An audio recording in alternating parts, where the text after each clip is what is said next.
Well, I got my wish. We finally got a little more backstory for Sabine. I wish it was a little more interesting. I mean, I kind of get it. The idea is that she wanted to be a rebel. She was a rebel. Yeah, and we're gonna join Black Sun. We're gonna have the best ships and do the best missions, and we'll be super pros. But then she realized that she didn't want to be a rebel. She wanted to be a rebel, capital R.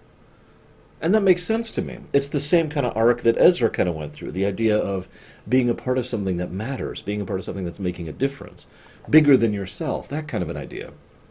It's one of the core tenets of what the Rebel Alliance really is.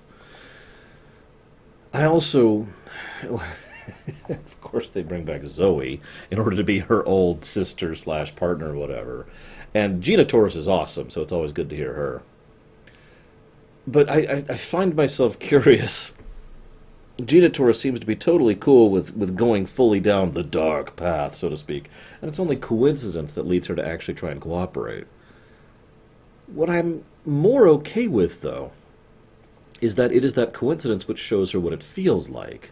Or, to put this another way, it's one thing for someone to say, you know, you might like such and such. It's another thing to experience it yourself and realize you like such and such. It's a more convincing argument. So I kind of like that, and I do hope we see more of her in the future. I don't recall her character specifically, so I guess we'll see.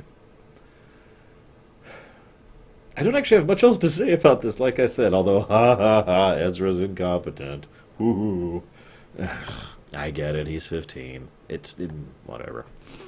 I also feel bad for that poor droid and all the crap he goes through. My goodness. Notice the consistent use of the light ships, too, for the Imperials. The last note I want to mention here is that I like the idea that Sabine...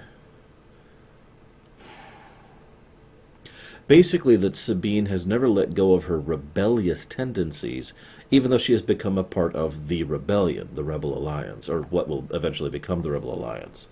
In other words, I like the message that she didn't have to change, she just had to change her focus, or her perspective, or maybe just direct her in a different angle. It's kind of a Star Trek-y sort of a thing, actually, where, you know, infinite diversity and infinite complexity. The idea that we fit together despite being different, teamwork, etc. You know, I like that. And that's all I wanted to say about that. Good episode overall. We'll see what comes next.